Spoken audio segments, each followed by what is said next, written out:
All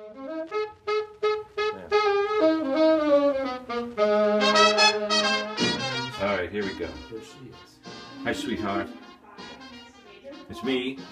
I'm just going to send you a quick video here of things backstage, real fast. So, yeah, here's Tim Fall. He's my dressing room mate. I'm going to move pretty fast. Hi, Maggie. Yeah. Now, These are people who are not on our show. It's some kind of Christmas show. Hi, these are most of the women in the show. Hello. Yes, this is for Maggie. Hi, Maggie. All right, good. I'm going to go next door now. Here's some men. Some various men. Oh, I can't hold it steady. Here we go. Check out that. Hey! There's Robert. Yeah. hey, How's the rest of the men?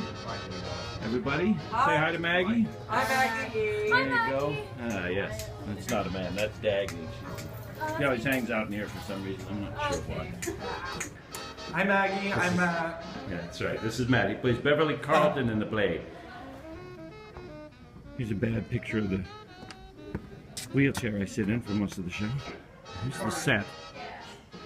There's Jonathan May. He plays banjo. Say hi. Jonathan May. He does play banjo. That's He's right. also very attractive. He's very attractive. Okay. Now I'm going to hand you off to Dana, who is this young lady up here. And she's going to take a little video of part of the show later. Okay? So here you go. Say hi, Dana. Hi, Maggie. There we go. I don't know what to do. Me too. I got a little sickly. Good morning, Dr. Bradley. Good morning, good morning. Well, here we are, Mary and Brian. Bring our little patients out to spring.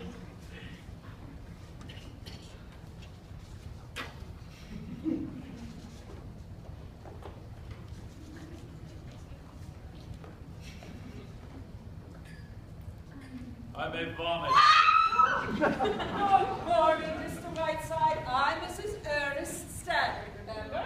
And this is Mr. Stanley. How do you know, Miss Whiteside? I hope that you're better. Thank you. I'm suing you for $150,000. How's that, what? I said I'm suing you for $150,000. You mean because you fell on our steps, Mr. Whiteside? Samuel J. Leibowitz will explain it to you in court. Who are those harpies standing there like the kiss of death? Oh dear, my calf's full jelly. Made from your own foot, I have no doubt. Now, Mrs. Stanley, I have one or two small matters to take up with you. Since this corner druggist at my elbow informs me I shall be confined to this moldy mortuary for at least another 10 days, due entirely to your stupidity and negligence, I shall have to carry out my activities as best I can. I shall require the exclusive use of this room, as well as that drafty sewer which you call the library. I want no one to come in or out while I am in this room. What do you mean, sir? We have to go up the stairs to get to our rooms, Mr. Whiteside. Isn't there a back entrance? Oh, yes. Then use that. I shall also require a room for my secretary, Miss Cutler. Let me see, I'll have a good many incoming and outgoing calls, so please do not use the telephone. I sleep until noon. Must have quiet through the house until that hour. There will be 5 for luncheon today. Where is the cook? Mr. Whiteside, if I may interrupt. You may not, sir. Will you take your clap your hands off my chair? You have the touch of a sex-starved cobra. And now, will you all leave quietly, or must I ask my secretary to pass among you with a baseball bat? Well, goodbye, Daisy. We'll come. No. Oh, no, we mustn't use the phone. Well, we'll see you. Goodbye. See here now, Mr. There is Whiteside. nothing to discuss, sir. Considering the damage I have suffered at your hands, I am asking very little today. I'll call you from the office later, Daisy. Not on this phone, please. Here is the menu for lunch. But I've already ordered lunch. And it's sent up to you on a tray. I'm using the dining room for my guests. Where are those cigarettes? Oh, why, my son went after them. I don't know why here. Here, Sarah. Here's the menu for lunch. I'll have mine on a tray.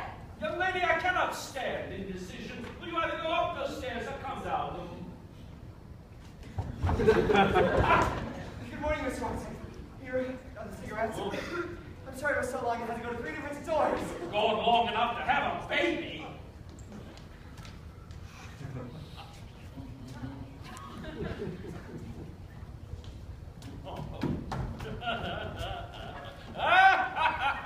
Is there a man in the world who suffers as I do from the gross inadequacies of the human race?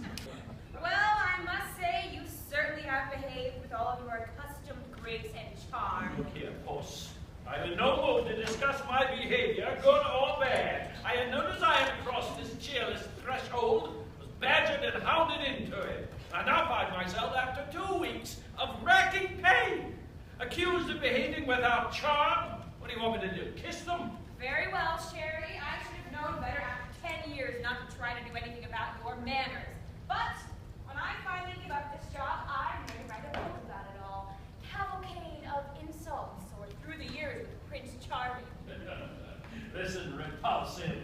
You are tied to me with an umbilical cord made of piano wire.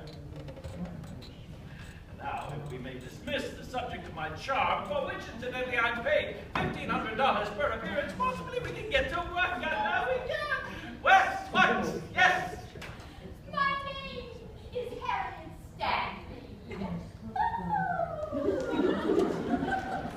And I know that you are Charlotte Whiteside.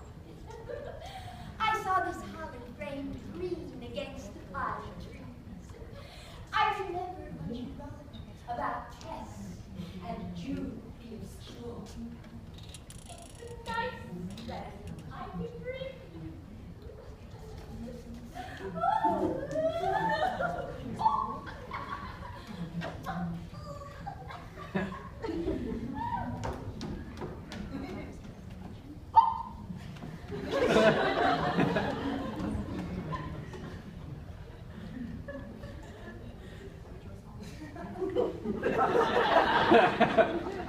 For God's sake, what was that? That was Mr. Stanley's sister, Harriet. I've talked to her a few times, and she's, well, quite strange. Strange. She's right out of the Hound of the Baskervilles. I've seen that face before somewhere. Nonsense. You couldn't have. Hey, let's get down to work. Here, press this in the doctor's book.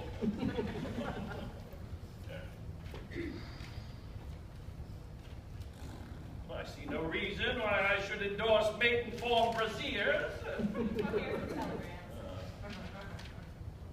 What date is this? December 10th. Send a cable to Columbia Broadcasting.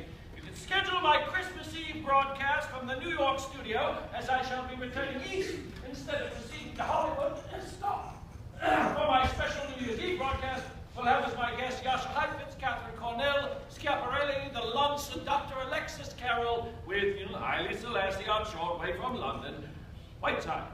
Sherry, are you sure you'll be all right by Christmas? Of course I will. Send a cable to Mahatma Gandhi, Bombay, India. Dear Boo Boo, schedule changed. Can you meet me Calcutta July 12th? Dinner 8:30, Whiteside. Send a wire to the editor of the Atlantic Monthly. Do not worry, Stinky. Copy will arrive. Whiteside. Arturo Toscanini. Where is he? I'll find him. Counting on you. January 4th, Metropolitan Opera House, my annual benefit for Home for Paroled Convicts. As you know, this is a very worthy cause, dear to my heart. Tibbet, Rathberg, Martinelli, and Flagstaff have promised me personally to appear. Will you have quiet supper with me and Ethel Barrymore afterwards? Whiteside. These people intend to have their friends using the front door. What do you want them to do? Use a rope ladder? I will not have a lot of mildewed pus bags rushing in and out of this house. Is nobody home? The Stanleys have been arrested for white slavery. Go away. Good morning, Mr. Whiteside. I'm Jefferson of the Massalia Journal. Get rid of him. I'm sorry, Mr. Whiteside has seen no one. Really? Yes. So will you please excuse us? Good day. Mr. Whiteside seems to be sitting up and taking notice. Well, I'm afraid he's not taking notice of the Massalia Journal. Do you mind?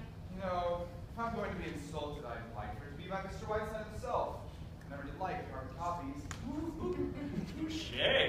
Very good. And a Massalia too, Maggie dear. Will you please leave? How about an interview, Mr. Whiteside? I never get it. Go away. Mr. Whiteside, if I don't get this interview, I lose my job. Be quite all right with me. But help me now, Mr. Whiteside. You used to be a newspaperman yourself. You know what editors are like. Well, mine's the toughest one that ever lived. Well, get around me that way. If you don't like it, get off the paper. Yes, but I happen to think it's a good paper. William Allen White could have got out of Emporia. He didn't. You have the effrontery in my presence to compare yourself to William Allen White. Only in the sense that White stayed in Emporia, and I want to stay here and say what I want to say. That was what? Well, I can't put it into words, Mr. Whiteside. It sounds like an awful lot of hooey. But the journal was my father's paper. It's kind of a sentimental point with me, the paper. I'd like to carry on where he left off. So you own the paper, eh? That's right. So this terrifying editor, this dread journalistic apocalypse is you yourself. In a word, yes. Sherry, just let me know whenever you don't want to talk to people, and I'll usher them right in. Yeah, guys, you come over here. I suppose you've written that novel. No, I've written that play. Well, I don't want to read it. I see a bunch of goodies over there. Bring them over here, will you? The trouble is, Mr. Whiteside, that your being in this town comes under the heading of news, practically the biggest sense of impression, so I just got to give a story. Ooh, we can't button up much. Oh, my Mr. Whiteside, you mustn't eat candy. It's very bad for you. My great aunt Jennifer ate a whole box of candy every day of her life. She lived to be 102, and when she had been dead for 3 days, she looked better than you do now.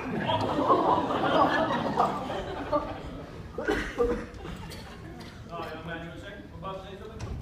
This supports my readers that chivalry is not dead. We don't discuss it, huh? Now that you won me over with your pretty ways, what do you want? How about a brief talk on famous murders? You're an authority on murder as a fine art. My dear boy, when I talk about murder, I get paid for it. I made more money off the Snyder Gray case than the lawyers did. They don't expect to get it for nothing. Well, then, what do you think of Massalia? How long are you going to be here? Where are you going? Things like that. Very well. A. Massalia is a town of irresistible charm. B. I cannot wait to get out of it. C. I go from here to Crockfield for my semi-annual visit to the Crockfield Home for Paroled Convicts, for which I have raised over $500,000 in the last 5 years. From there I go to New York. You ever been to Crockfield, Jefferson? No, I haven't. Newspaper man, you ought to go instead of wasting your time with me. It's only about 75 miles from here. You ever hear how Crockfield got started? No, I didn't. Never seen Jonathan. Make yourself comfortable.